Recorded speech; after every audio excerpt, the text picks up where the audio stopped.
Hello everyone, welcome once again to plus minus. My name is Kartik और आज DSSB ने एक नोटिस निकाला, वैकेंसी नोटिस, जिसमें TGT कंप्यूटर साइंस की भी वैकेंसी थी, domestic science, physical education, library और PRT की वैकेंसी थी। तो वो वीडियो मैंने आप लोगों तक पहुंचाई। उसमें मैंने कहा था कि अलग से मैं TGT कंप्यूटर साइंस की और अलग से फिजिकल एजुकेशन यानी कि सभी पोस्ट की अलग से वीडियो निकालूंगा, जिसमें डिटेल होगी, एक एक चीज़ की डिटेल होगी। और पूरी नोटिफिकेशन को पढ़ने के बाद एक चीज़ जो बहुत इंपॉर्टेंट निकल के आई है, जिस पे ज़्यादा ध्यान नहीं गया है लोगों का, वो चीज़ मैं आप लोगों को प्लीज़ बताऊंगा। और इस पूरे वीडियो में TGT कंप्यूटर साइंस से रिलेटेड जितनी भी पॉइंट्स होंगी हमारी, वो सारे डिस्कस करेंगे, चाहे वो एजुकेशन क्वालिफिकेशन हो, हमारा जो कैटेगरी वाइज हमारी जो हमारा कैटेगरी होता है उसमें हमारी कट ऑफ डेट क्या होती है और वो इम्पॉर्टेंट क्यों होती है, हमारी एजुकेशन की एज रिलैक्सेशन क्या क्या है। बहुत सारे डाउट होंगे आपके, तो इस वीडियो में मैं पूरी कोशिश करूँगा कि आपके सारे डाउट क्लियर हो जाए। और TGT कंप्यूटर साइंस का जो इससे पहले वाला पेपर हुआ था वो पूरा का पूरा हमने कवर करवाया था। उसमें इस चैनल ने, प्लस माइनस ने, पार्ट ए पार्ट बी पूरी पढ़ाई करवाई थी, सारे मॉक टेस्ट सब कुछ करवाया था। तो कंप्यूटर साइंस का काफ़ी सही एक्सपीरियंस हमारे पास हो चुका है आप लोगों को गाइड करने के लिए। तो मेरा मानना ये है कि मैंने पूरी प्रिपरेशन करी है, पूरी नोटिफिकेशन पढ़ के सारी डिटेल समझी है, ताकि आप लोगों तक कोई भी पॉइंट छूटे ना। फिर भी अगर आपका कोई डाउट रह जाता है तो आप लोग प्लीज़ टेलीग्राम ग्रुप ज्वाइन कर लीजिए, जिसमें आप लोग अपने डाउट्स या फिर कोई भी क्वेरी हो या फिर कोई भी एग्जाम रिलेटेड हो, सिलेबस हो, कुछ भी हो, पूछ सकते हो आप। और बाकी अगर आपको मॉक टेस्ट अटेम्प्ट करनी है तो +edu.com हमारी वेबसाइट है, वहाँ पे जाके आप मॉक टेस्ट देख सकते हैं। DSSB का क्या लेवल रहता है, किस हिसाब से पेपर आता है, वो सारी चीज़ें आपको यहाँ पे क्लियर हो जाएंगी। चलिए शुरुआत करता हूँ। सबसे पहले तो मैं आप लोगों को बता दूं कि भाई जो हमारी वैकेंसी निकली है, इन 5 चीज़ों की निकली है, और हमारे जो इस वीडियो में फोकस रहने वाला है वो हमारा रहने वाला है 39/22 का। अब ये आज से TGT कंप्यूटर 9 का पोस्ट कोड 39/22 जब भी कोई बोलेगा तो हमारा मतलब TGT कंप्यूटर साइंस से ही होगा, ठीक है। तो यहाँ पे 106 वैकेंसी आई हैं, ये हमने पूरी डिटेल पहले वीडियो में समझ ली थी कि भाई ये बाइफिकेशन है कि 37 UR की है, 19 OBC की है, SC की 19, ST 2 और EWS 29। यहाँ पे OBC से मतलब है जो कि दिल्ली की लिस्ट में है, यानी कि जो सेंट्रल लिस्ट में है वो OBC यहाँ पे एलिजिबल नहीं होते। जो दिल्ली की लिस्ट में OBC हैं सिर्फ वही एलिजिबल है। मान लीजिए अगर आप राजस्थान से हैं, गुजरात से हैं, या फिर हरियाणा, पंजाब, किसी भी स्टेट से हैं, वहाँ पे अगर आप OBC हैं और सेंट्रल लिस्ट में भी OBC में आती हैं तो भी आप यहाँ पे दिल्ली में नहीं कंसिडर करे जाओगे। OBC आप जनरल में ही कंसिडर करे जाओगे, आप UR ही कंसिडर करे जाओगे, ठीक है। तो जितने भी दिल्ली में OBC हैं सिर्फ वही कंसिडर होंगे, ठीक है। तो OBC वालों के लिए एक फ़ायदा यहाँ पे, यानी कि अदर कैटेगरीज के लिए है। आप ये ना सोचे कि सिर्फ हमारे पास 19 है, SC वाले ये ना सोचे सिर्फ हमारे पास 19 है, ST वाले ये ना सोचे सिर्फ 2 है, EWS वाले भी ये ना सोचे कि हमारे पास 29 है। आप लोगों के पास ये 37 वैकेंसीज जो है ये भी आप लोगों के लिए ही हैं, ये आप लोग ग्रैब कर सकते हो। ये एक जो जनरल कैटेगरी में है उन लोगों के लिए दुविधा भी है, बाकी कैटेगरीज के लिए फ़ायदा भी है कि अगर आपके मार्क्स UR से ज़्यादा आते हैं तो आप उसमें एलिजिबल हो जाओगे, ठीक है। तो ये बातें क्लियर हो गई, OBC का भी जो पॉइंट था वो क्लियर हो गया होगा। आगे बढ़ते हैं। कब से एप्लीकेशन फॉर्म है, ये कल परसों से, यानी कि आज 17 तारीख है, परसों से शुरू हो जाएंगे। क्लोजिंग डेट कब खत्म होंगे, 18/11 को खत्म हो जाएगा, यानी कि 18 नवंबर को। आप 18 तक का इंतजार मत करना, आप 1 नवंबर से पहले पहले ही भर लेना। उसके बाद साइट बहुत स्लो हो जाती है, मतलब पहले हफ्ते तक भर लेना नवंबर के, बहुत ज़्यादा डिले मत करना, साइट स्लो हो जाएगी, चांस मिले ना मिले, मुश्किलों से वैकेंसीज आती हैं, तो आप इसके लिए जल्दी ही भर लेना। अब यहाँ पे जो ये पॉइंट है ये बहुत इंपॉर्टेंट पॉइंट है, प्लीज़ जो कैटेगरी वाले साथी हैं वो जरूर देखना कि भाई जिसके पास भी कोई भी कैटेगरी है, यानी कि SC, ST, OBC, EWS, non creamy layer, PWD कोई भी है आपके पास, तो आपके पास उसका सर्टिफिकेट 18/11/2022 से पहले होना चाहिए, ठीक है। 18 नवंबर 2022 से पहले पहले आप लोगों के पास ये सर्टिफिकेट होना चाहिए। इसका जो फॉर्मेट है, प्रिस्क्राइब्ड फॉर्मेट, वो आपको नोटिफिकेशन में मिल जाएगा किस फॉर्मेट में आपके पास ये सर्टिफिकेट्स होने चाहिए। इसके बाद का बना हुआ सर्टिफिकेट एलिजिबल नहीं होगा, ठीक है। इसी तरीके से एजुकेशनल क्वालिफिकेशन, अब आगे एजुकेशनल क्वालिफिकेशन की बात करेंगे। एजुकेशनल क्वालिफिकेशन, एज, एक्सपीरियंस तो मांगा नहीं है, और भी कोई भी एलिजिबिलिटी है वो आपकी 18/11 से ही काउंट होगी, यानी कि जो फाइनल ईयर में है आपके पास 18/11 से पहले आपका जो डिग्री है वो कंप्लीट हो जानी चाहिए। आपके पास उसका प्रूफ होना चाहिए कि आप पास कर चुके हो 18/11/2022 से पहले। ठीक है, अगर अभी तक रिजल्ट नहीं आया बट आपका 18/11 से पहले रिजल्ट आ जाएगा तो आप एलिजिबल होंगे। क्लियर ये पॉइंट भी? जिस पॉइंट में ज़्यादा डाउट होता है वो क्लियर, कैटेगरी का clear, opening date closing date clear. आगे बढ़ते हैं। ये हमारे पास है एजुकेशन क्वालिफिकेशन क्या क्या मांगी हुई है भाई। सबसे पहले तो बीसीए वाले एलिजिबल हैं यहाँ पे। Bachelors degree in computer application जिसके पास है वो एलिजिबल है। अगेन 18/11 से पहले आपके पास डिग्री होनी चाहिए। ग्रेजुएशन इन कंप्यूटर साइंस, अगर आपने कंप्यूटर साइंस में ग्रेजुएशन कर रखी है तो भी आप एलिजिबल है। बस आपने सारे साल आपने कंप्यूटर साइंस पढ़ी होनी चाहिए। ऐसा ना हो कि नाम आपका ग्रेजुएशन इन कंप्यूटर साइंस है और बीच में एक साल आपने कंप्यूटर साइंस पढ़ी ही नहीं है। ठीक है, computer science as a subject आपने हर साल पढ़ा हो, ये जरूरी है। या फिर आपने बीई बैचलर्स इन इंजीनियरिंग या फिर बैचलर्स इन टेक्नोलॉजी बीटेक करी हो कंप्यूटर साइंस से या फिर आईटी से करी हो तो भी आप एलिजिबल हैं। ये तीनों नहीं है अगर आपके पास, आपने नॉर्मल ग्रेजुएशन करी हुई है बट आपके पास ए लेवल कोर्स है जो कि ministry of IT information communication and technology द्वारा कि उसका मान्यता प्राप्त है, ए लेवल कोर्स है।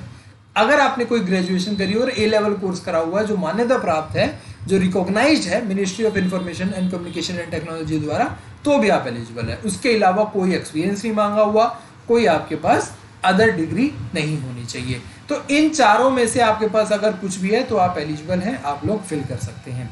ठीक है, इसके अलावा और कुछ नहीं। नेक्स्ट चलते हैं अब हम आगे। भाई एज लिमिट की बात करें, एज लिमिट की जो बात है वो आपकी 30 साल है। आप 30 साल से ऊपर नहीं होने चाहिए अगर आप यूआर हैं तो, यानी कि अगर आप किसी भी कैटेगरी में फिल नहीं, आपकी कोई कैटेगरी नहीं है या फिर अगर आप दिल्ली के बाहर से फॉर्म फिल कर रहे हैं तो आपकी उम्र 30 साल से ज़्यादा नहीं होनी चाहिए। 30 साल से छोटी उम्र आपकी होगी तभी आप एलिजिबल हैं। बात करें कैटेगरीज की तो SC ST को 5 साल का रिलैक्सेशन है, यानी कि 5 साल का मतलब 35 साल। आपकी उम्र 30 साल 18/11/2022 से पहले मतलब 30 साल नहीं पूरे होने चाहिए आपके। ठीक है, अगर आप 18/11/2022 को भी 30 साल के हो रहे हो, मतलब उससे पहले अगर आप 30 साल के नहीं हो तो आप एलिजिबल हो। ठीक है, SC ST को 5 साल की रिलैक्सेशन यानी कि 35 साल, OBC को 3 साल की। OBC अगेन दिल्ली के OBC को ही मिलेगी ये रिलैक्सेशन, बाहर का अगर कोई OBC है तो UR काउंट होगा। PWD को PWD 10 साल, PWD अगर वो SC ST में आते हैं तो उन्हें 15 साल, OBC में आते हैं तो उन्हें 13 साल यहाँ पे एलिजिबल एज रिलैक्सेशन मिलता है। ठीक है, इसके अलावा और कोई नहीं है। एक बहुत बड़ा डाउट आ रहा है कि भाई 32 साल क्यों नहीं है, पिछली बार हमने 32 साल देखी थी, इस बार जो है वो 30 साल ही है। पिछली बार का जो था अगर 32 थी 32 नहीं थी, वो बहुत बड़ा एक डिबेट हो जाती है कि नहीं 32 थी 32 होनी चाहिए, ये होनी चाहिए। मैं उस बारे में नहीं कह रहा, मैं ये कहता हूँ कि हाँ मिलना चाहिए, मौका मिलना चाहिए अगर, क्योंकि ये पीछे कोविड का टाइम बीता है तो इस टाइम का थोड़ा बेनिफिट अगर मिलना चाहिए, उसको अगर कंसीडर करा जाए तो प्लीज़ गवर्नमेंट को करना चाहिए। बट एज पर नोटिफिकेशन 32 साल नहीं है, तो ये कन्फ्यूजन में मत रहना, क्योंकि हो सकता है कोई पुराना सोच के ये बैठा हो कि पहले कभी TGT में 32 साल होती थी अब क्यों नहीं है। तो अभी जो नोटिफिकेशन में है वो 30 साल ही है। हाँ, बहुत सारे कमेंट आ रहे हैं कि 32 साल के लिए हमें बात करनी चाहिए, तो उसके लिए हम जितना हमारा बन पड़ेगा हम उतना आप लोगों के साथ सपोर्ट में हैं कि अगर यहाँ पे फ़ायदा मिलता है किसी को तो 32 साल होनी चाहिए, वो कंसीडरिंग कोविड ईयर्स। ठीक है, उसकी वजह से ही, नहीं तो 30 साल यहाँ पे सही एज है एज लिमिट के हिसाब से। ठीक है, अब यहाँ पे विमेन रिलैक्सेशन यहाँ पे कोई भी नहीं दिया गया है, एज पर नोटिफिकेशन कुछ भी नहीं है। और बाकी डिपार्टमेंटल कैंडिडेट हैं उनकी यहाँ पे अलग से पॉइंट आउट है, ये आप प्लीज़ नोट कर लीजिए। जितने भी डिपार्टमेंटल कैंडिडेट हैं, मुझे नहीं लगता कि डिपार्टमेंटल कैंडिडेट यहाँ पे इतने TGT कंप्यूटर साइंस में होते हैं, बट स्टिल अगर कोई हो तो वो आप उनको आपकी 5 साल तक की जो एज रिलैक्सेशन है, अगर आप ग्रुप बी पोस्ट पर रहे हो तो आप लोगों को यहाँ पे 5 साल तक का एज रिलैक्सेशन मिल जाएगा, यानी कि 30 + 5 35 साल। जो ज़्यादा इंपॉर्टेंट पॉइंट है मैं उन पर थोड़ा सा टाइम ज़्यादा लगा रहा हूँ, तो प्लीज़ जिनको अगर लगे कि भाई एज वाला मेरे लिए इतना इंपॉर्टेंट नहीं था तो आप थोड़ा सब्र करें या फिर थोड़ा स्किप कर लें। बात कर लेते हैं भाई एग्जाम पैटर्न की। वही सेम एग्जाम पैटर्न रहा है, एक पॉइंट चेंज करिए जो मैंने थंबनेल में भी लिखा है, बिग चेंज। वो बहुत बड़ा चेंज है बहुत लोगों के लिए, और एक बहुत माइन्यूट चेंज है नोटिस करने के लिए, पर वो अपने आप में बहुत वैल्यू रखता है, उस चीज़ के बारे में बात करेंगे। तो सिंगल टीयर एग्जाम है भाई, यानी कि एक पेपर होगा आपका, एक पेपर होगा, और जिसमें आपके 200 क्वेश्चन होंगे, 200 मार्क्स होंगे, जिसकी कट ऑफ निकलेगी, और कट ऑफ क्वालिफाई करेंगे आपका ई डोजियर होगा। ई डोजियर यानी कि आपकी जितने भी आपके डॉक्यूमेंट्स हैं वो सबमिट करवाए जाएंगे, आप उसमें एलिजिबल पाए जाते हैं, एक फाइनल कट ऑफ निकलेगी, आपका सिलेक्शन। कोई भी आपके इंटरव्यू नहीं है, कोई आपका सेकेंड ईयर नहीं है, कुछ नहीं है, बहुत सिंपल और बेसिक यहाँ पे एग्जाम पैटर्न है। 2 घंटे का पेपर होता है। यहाँ पे पहला जो जिन लोगों को नहीं पता, सेक्शन जो पूरा पेपर है ना 200 नंबर का, वो 2 पार्ट में डिवाइड होता है। सेक्शन ए यानी कि पार्ट ए, और सेक्शन बी। पार्ट ए में 5 सब्जेक्ट आते हैं, general awareness, reasoning, maths, Hindi, English. ये सभी 20-20 क्वेश्चन आएंगे, 20 क्वेश्चन, सभी के 20-20 क्वेश्चन आएंगे, और आपको कोई भी टाइम नहीं दिया जाएगा, यानी आपके पास कोई भी सेक्शनल टाइमिंग नहीं होगी। आप चाहे 2 घंटे में बैठे जीके ही करते रह जाएं, वो आपके ऊपर है, आपके टाइमिंग कोई नहीं होगी। 2 घंटे की कंप्लीट टाइमिंग है, सेक्शनल टाइमिंग कोई भी नहीं होगी। ठीक है, यहां से एक जुड़ी हुई बात है, बहुत इंपॉर्टेंट है, उसको याद रखिएगा, मेरे को बतानी है। सेक्शन बी में आपका आएगा कंप्यूटर साइंस, जिसमें आपके 100 क्वेश्चन पूछे जाएंगे एमसीक्यू के, 100 ही मार्क्स के वो क्वेश्चन होंगे। ठीक है, ये आपका मेजर सेक्शन होता है। आप लोगों को सेक्शन बी पे मेजर फोकस करते हुए यहाँ पे मार्क्स गेन करने हैं। वहीं पे सेक्शन ए पे आपको निगलेक्ट भी नहीं करना है, क्योंकि ये आपको ओवरऑल से लीड दिलाएगा। यहाँ पे जिसके ज़्यादा मार्क्स जितने अटेन होंगे उसको ओवरऑल से ज़्यादा लीड मिलेगी यहाँ पे। ठीक है, तो ये दोनों ही सेक्शन अपने आप में बहुत इंपॉर्टेंट हो जाते हैं। आगे बढ़े, यहाँ पे जो नोट लिख के आया है वो एक बहुत इंपॉर्टेंट और इस बार का चेंज है, क्योंकि हर बार हमने अभी अब से पहले देखा था एक 40% जो क्राइटेरिया था ना, वो था कि दोनों ही सेक्शन में, यानी कि जो हमारे जो सेक्शन थे पहले था कि यहाँ पे भी आपको 40% मार्क्स लेने हैं, कम से कम 40, यानी कि 100 में से 40 यहाँ पे कम से कम, और यहाँ पे भी आपके 100 में से 40 लेने हैं कम से कम। बट इस बार ये पार्ट ए का मैंडेटरी नहीं है। पार्ट ए में आपके कितने भी मार्क्स आए हों चलेंगे, बशर्ते आपके पार्ट बी में यानी कि सेक्शन बी में कम से कम 40 मार्क्स, यूआर की बात कर रहा हूँ, बाकी कैटेगरीज के लिए ओबीसी के लिए 35%, एससी एसटी पीडब्ल्यूडी के लिए 30% कम से कम मार्क्स होने चाहिए। यहाँ पे यही लिखा हुआ है, applicable only with respect to section B which is domain subject specific, there will be no minimum qualifying marks in section A. Section A में आपके कितने भी मार्क्स आए हो, पहले क्या होता था कि भाई 35 या फिर 38 नंबर आ गए तो आप, और यहाँ पे आपने बेशक 80 नंबर ले लिए सेक्शन बी में और आपकी कट ऑफ क्लियर हो गई, बट सेक्शन ए में 40% नहीं आए। इस बार सेक्शन ए में 40% का नहीं है, सेक्शन बी में 40% का है। तो एक ये काफ़ी लोगों के लिए वेलकम स्टेप हो सकता है, जिन लोगों का कंप्यूटर जो साइंस यानी कि डोमेन स्पेसिफिक सब्जेक्ट है वो स्ट्रांग है और पार्ट ए में कमज़ोर है, उनके लिए एक फ़ायदेमंद चीज़ है।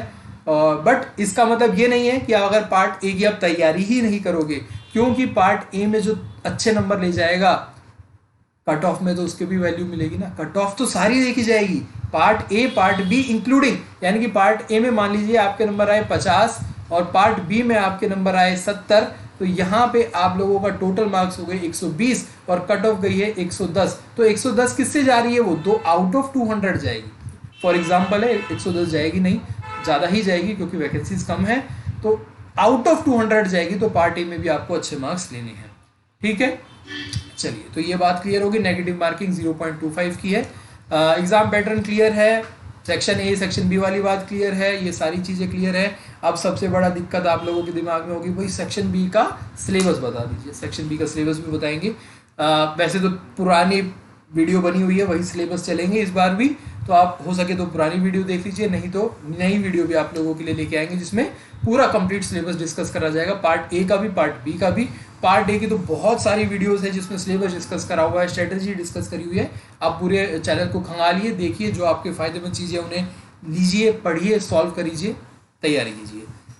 ठीक है, तो ये थी भाई मेरी तरफ से टीजीटी कंप्यूटर साइंस 39/22 की कंप्लीट डिटेल। मुझे नहीं लगता कि कोई भी डाउट, क्वेरी, कोई भी क्वेश्चन आप लोगों का रह गया होगा। अगर कोई क्वेश्चन होगा तो वो आपका ऐसे ही हो सकता है कि भाई सिलेबस क्या है, सिलेबस का मैंने बता दिया, पुरानी वीडियोस देख सकते हैं, या फिर एक नई वीडियो आप लोगों के लिए लेके आ जाऊंगा। दूसरा की तैयारी कैसे करनी है, बहुत जल्द एक स्ट्रेटेजी वीडियो आप लोगों के लिए लेके आऊँगा। तीसरा, मॉक टेस्ट कहाँ पे मिलेंगे, वेबसाइट पे मिलेंगे, बता दिए। चौथा कि भाई प्रैक्टिस कैसे करनी है, वीडियो बहुत सारी है प्रैक्टिस की, वो भी बता दी मैंने। और एज रिलैक्सेशन, एज लिमिट वगैरह सारे डाउट क्लियर हो गए होंगे। जितनी भी डिटेल बनती थी ना नोटिफिकेशन में, सारी ढूंढ के निकाल दी है। वीडियो थोड़ी अगर लंबी हो गई होगी तो माफ़ करना। कोई पॉइंट अगर मिस हो गया होगा, मुझे लगता नहीं है मिस हो गया, तो आप प्लीज़ कमेंट कर देना, मैं पिन कर दूंगा। फिर भी अगर कोई क्वेरी है, क्वेश्चन है, तो आप कमेंट कर सकते हो, या फिर टेलीग्राम ग्रुप ज्वाइन कर लीजिए, वहाँ पे बात कर लेंगे हम। बहुत सारे साथी हैं, मैं लगभग हमेशा ही अवेलेबल रहता हूँ, मैसेज तुरंत रिप्लाई कर दूंगा। टेलीग्राम पे जल्दी रिप्लाई होता है, वीडियो के नीचे कमेंट है उसमें थोड़ा टाइम लग जाता है, तो टेलीग्राम तो फ़ोन पे तुरंत देखा, रिप्लाई करा। तो टेलीग्राम ग्रुप ज्वाइन कर लो। फिर चलिए तैयारी करेंगे, बढ़िया तैयारी करेंगे।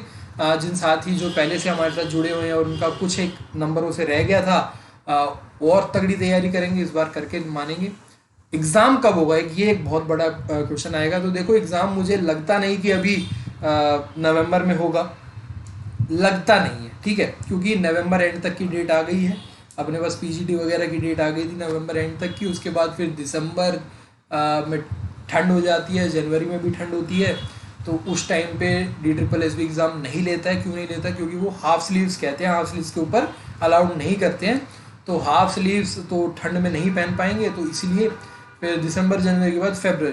तो जहाँ तक मेरा एक्सपीरियंस और मेरा मानना है, मैं कंफर्म नहीं कर रहा हूँ, थोड़ा अगर कहीं से कंफर्मेशन मिलेगी तो ज़रूर बताऊँगा, बट जितना भी मानना है फेब के अराउंड हो सकते हैं, उससे पहले नहीं हो सकते, उसके बाद कभी भी एग्ज़ाम हो सकते हैं। बट नवंबर में होना, जो सुनने में आ रहा था कि नवंबर में हो जाएगा एग्ज़ाम, वो थोड़ा डाउटफुल लग रहा है। अगर ऐसा है कि नवंबर में हो जाएगा एग्ज़ाम, तो अभी 1-2 दिन में पता चल जाएगा। जैसे ही पता चलता है मैं आप लोगों को बताता हूँ, ठीक है। चलिए फिर मिलेंगे, बाय बाय, टेक केयर, जय हिंद।